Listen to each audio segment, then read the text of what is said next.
Salut chers élèves, bienvenue dans cette série de vidéos consacrée à la notion des espaces vectoriels réels et destinée aux élèves de terminale sciences mathématiques.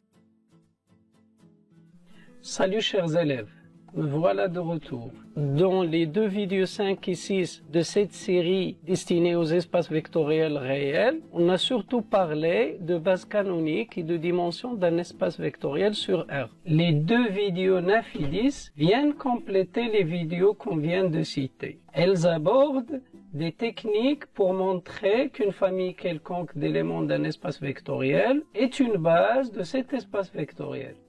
Dans l'exercice 2, on s'intéresse à l'ensemble P2 de R des polynômes à coefficient réel et dont le degré est inférieur ou égal à 2. Cet ensemble-là est une partie de l'ensemble de tous les polynômes à coefficient réel. L'ensemble de tous les polynômes à coefficient réel munis de l'addition des polynômes et de la multiplication d'un polynôme par un nombre réel est un espace vectoriel usuel. On peut montrer que P2 de R est un sous-espace vectoriel de cet espace vectoriel usuel, ce qui lui donne lui-même la structure d'un espace vectoriel réel usuel. Dans la première question, on considère trois polynômes spécifiques P0 égale 1, P1 égale x et P2 égale x carré. On va montrer que la famille P0, P1, P2 est une base de P2 de R plus point et déduire que la dimension de P2 de R plus point égale à 3. Cette base-là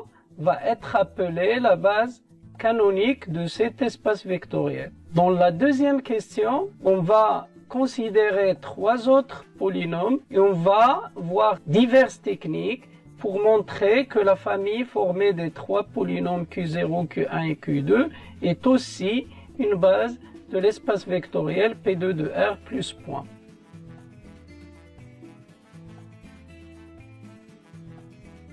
Dans la première question, notons d'abord que les trois polynômes P0, P1 et P2 sont des polynômes à coefficient réel et leur degré est inférieur ou égal à 2.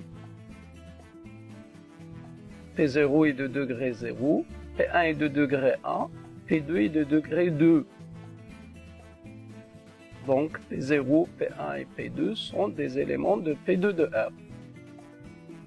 Pour montrer que la famille B est une base de P2 de R plus point, il suffit d'exploiter le fait que tout polynôme de degré inférieur ou égal à 2 s'écrit d'une manière unique sous la forme ax carré plus bx plus c. Donc, s'écrit comme combinaison linéaire des polynômes P0, P1 et P2, et d'une manière unique, ce qui fait de P0, P1, P2 une base de P2 de R plus point. On déduit alors que dimension de P2 de R sur R égale cardinal de B égale 3.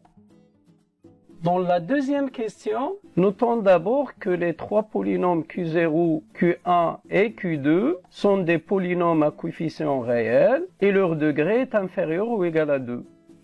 Q0 est de degré 1, Q1 est de degré 2 et Q2 est aussi de degré 2. Donc Q0, Q1 et Q2 sont des éléments de P2 de R. Afin de diversifier nos approches, nous allons montrer que la famille B' est une base de P2 de R via 4 méthodes. Une première méthode consiste à utiliser la nouvelle propriété suivante.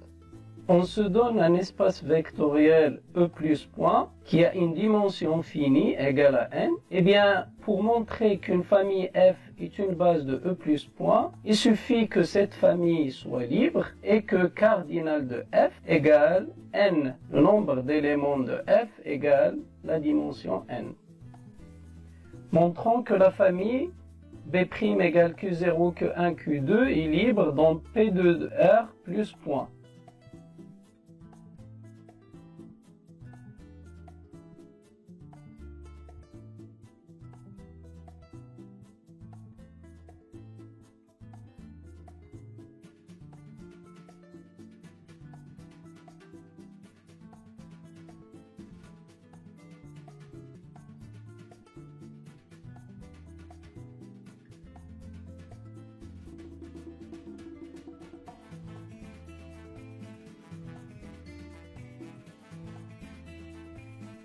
Arrivé à ce niveau, on a devant nous plusieurs perspectives.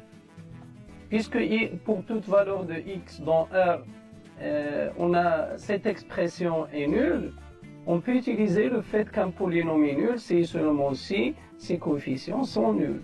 C'est une propriété des polynômes.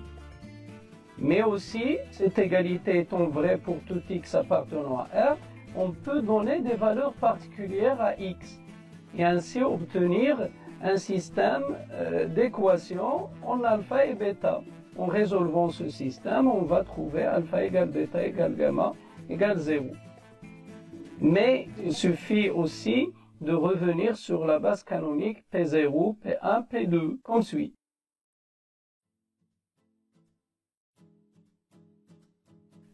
Alpha plus bêta P0 plus alpha plus gamma P1 plus bêta plus gamma P2 égale au polynôme nul.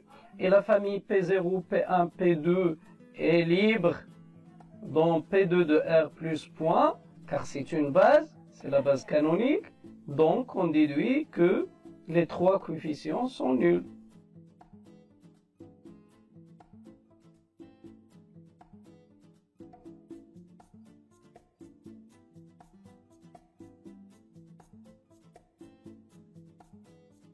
La résolution de ce système-là nous donne alpha égale bêta égale gamma égale 0.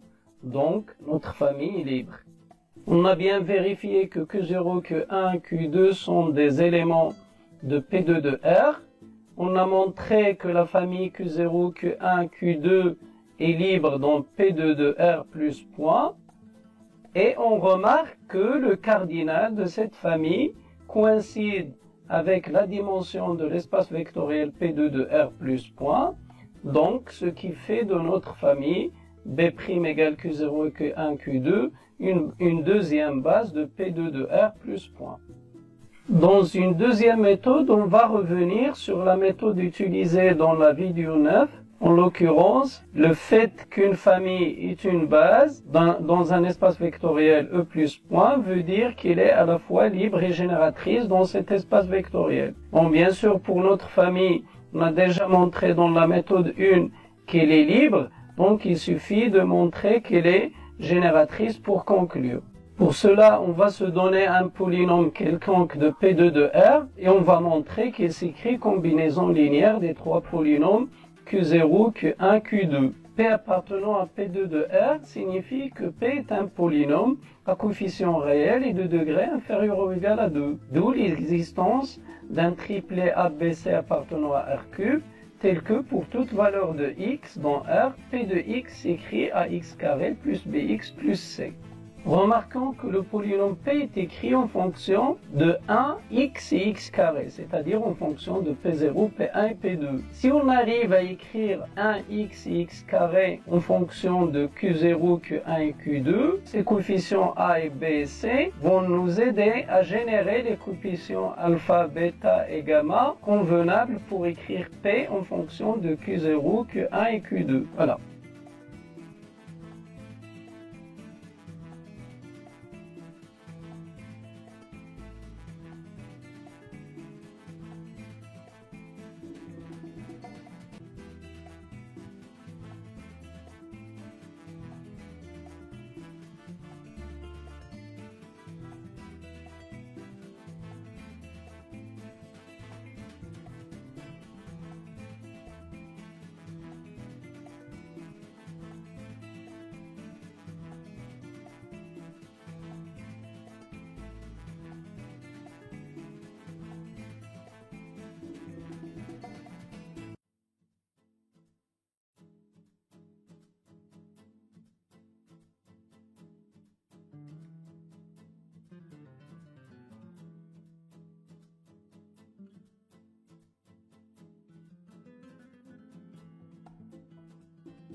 Ceci étant vrai pour tout x appartenant à R, on déduit que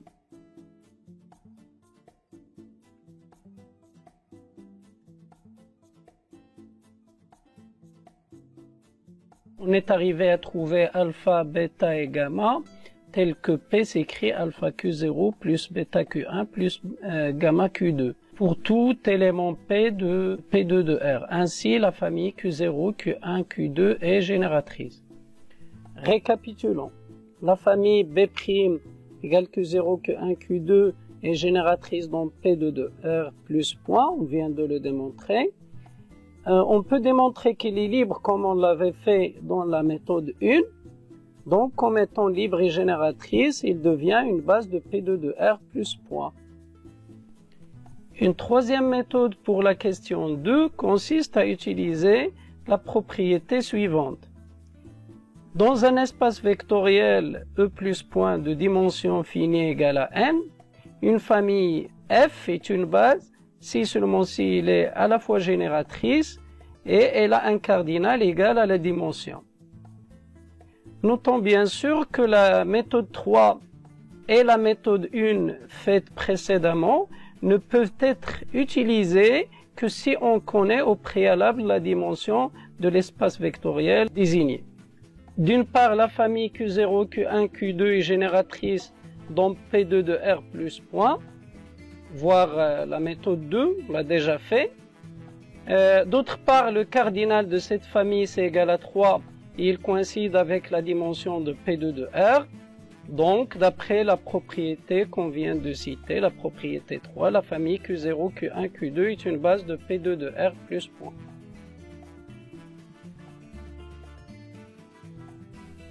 Une quatrième méthode de la question 2 consiste à utiliser la définition tout simplement.